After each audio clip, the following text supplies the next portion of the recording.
नमस्कार दोस्तों, आप सभी का ज्ञान मार्ग चैनल पर हृदय से स्वागत है। आज इस चैनल पर भगवान श्री कृष्ण जी द्वारा जीवन में काम आने वाली कुछ महत्वपूर्ण बातें बताई जा रही हैं। आज के ज़माने की हालात, बड़े घर पर परिवार नहीं, ज़्यादा पढ़ाई पर तमीज नहीं, महंगी दवाई पर सेहत नहीं, चंद्रमा छूना है पर पड़ोसी का पता नहीं, आमदनी ज़्यादा पर शगुन नहीं, बौद्धिक स्तर ऊंचा पर भावना नहीं, ज्ञान अच्छा पर अकल नहीं, प्रेम संबंध बहुत पर सच्चा प्यार नहीं, फेसबुक पर दोस्त बहुत पर सच्चा एक भी नहीं, इंसान बहुत पर इंसानियत नहीं, घड़ियां महंगी पर समय नहीं। जब मनुष्य जन्म लेता है तो उसके पास सांसें तो होती हैं, परंतु उसके पास नाम नहीं होता, और जब मनुष्य की मृत्यु होती है उसके पास नाम तो होता है परंतु सांसें नहीं होती। इसी सांसों और नाम के बीच की यात्रा को जिंदगी कहते हैं। ना किसी के अभाव में जियो, ना किसी के प्रभाव में जियो, यह जिंदगी है आपकी, अपने स्वभाव में जियो। कहीं ना कहीं कर्मों का डर है, नहीं तो गंगा पर इतनी भीड़ क्यों है। जो कर्म को समझता है उसे धर्म को समझने की जरूरत ही नहीं। पाप शरीर नहीं करता, विचार करते हैं, और गंगा विचारों को नहीं सिर्फ शरीर को धोती है। शब्दों का महत्व तो बोलने के भाव से पता चलता है, वरना वेलकम तो पायदान पर भी लिखा होता है। मिट्टी से भी यारी रख, दिल से दिलदारी रख, चोट न पहुँचे बातों से इतनी समझदारी रख। पहचान हो तेरी हटकर, भीड़ में कलाकारी रख। पल भर ये जोश जवानी का, बुढ़ापे की भी तैयारी रख। दिल सबसे मिलता नहीं, फिर भी जुबान प्यारी रख। जिंदगी चलती है, चलते रहो, वक्त के साथ थोड़ा बदलते रहो। राह मुश्किल भी निकल जाएगी, ठोकरें खा के भी थोड़ा संभलते रहो। अंधेरा तो जुगनू से भी घबराता है, सूर्य ना हो तो चरागों सा जलते रहो। उम्र भर कोई यहाँ साथ नहीं देता, अकेले हो कर भी थोड़ा हंसते रहो। कोई खुशबू, कोई स्थिति ऐसी नहीं जो जिंदगी भर एक सी रहती हो। छोटा सा जीवन है तुम्हारा, छोटे से जीवन वाले फूल सा महकते रहो। मस्तक को थोड़ा झुका कर देखिए, अभिमान मर जाएगा। आँखों को थोड़ा नम करके देखिए, पत्थर दिल पिघल जाएगा। दांतों को थोड़ा आराम देकर देखिए, स्वास्थ्य सुधर जाएगा। जिह्वा पर थोड़ा विराम लगाकर देखिए, कलेश का कारवां गुजर जाएगा। इच्छाओं को थोड़ा घटाकर देखिए, खुशियों का संसार नजर आएगा। अपने आप को सुधार कर देखिए, संसार में परिवर्तन नजर आएगा। प्रभु को अपने हृदय में बसाकर देखिए, सारा संसार अपना नजर आएगा। लोगों से मिलते वक्त इतना मत झुको कि उठते वक्त सहारा लेना पड़े। जुबान की हिफाजत दौलत से ज़्यादा मुश्किल है।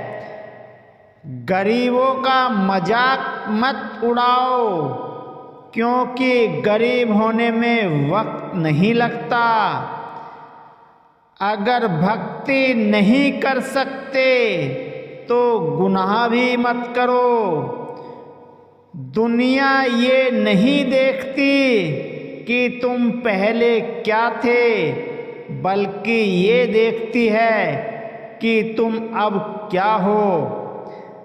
जहाँ अपनी बात की कदर ना हो, वहाँ चुप रहना ही बेहतर है। भगवान श्री कृष्ण ने कहा है, कर्म का फल आपको उसी तरह ढूंढ लेगा जैसे कोई बछड़ा सैकड़ों गायों के बीच अपनी माँ को ढूंढ लेता है।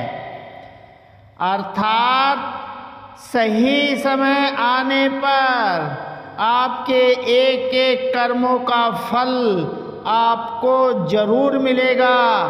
इसलिए यदि आप किसी कर्म में मेहनत कर रहे हैं और रिजल्ट नहीं मिल रहा, तो उदास मत होइए, मेहनत जारी रखिए। आखिरी रिजल्ट आपके हक में जरूर होगा।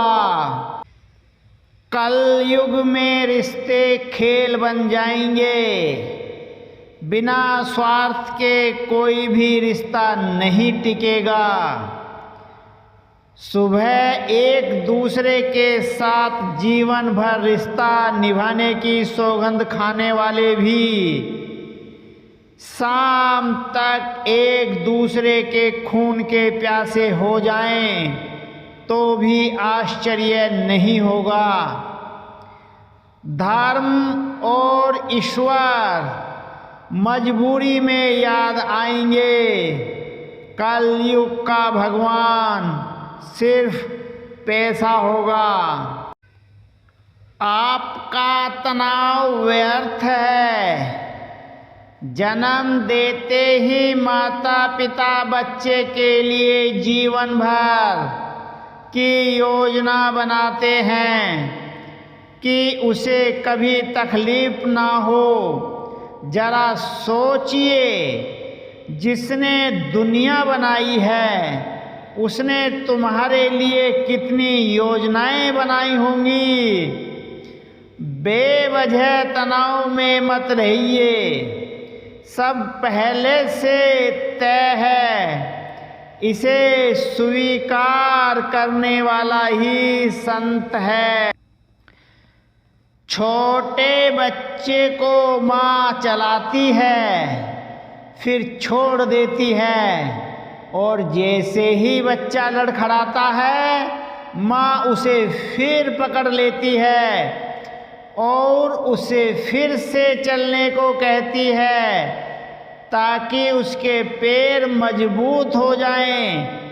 उसी तरह भगवान हमारा ध्यान रखते हुए हमें दुख इसलिए देते हैं ताकि हम अपने जीवन में मजबूत हो पाएं। यदि आज आपके जीवन में बुरा समय है तो हिम्मत रखें, ये समय आपको मजबूत बनाने आया है, ना कि कमज़ोर बनाने।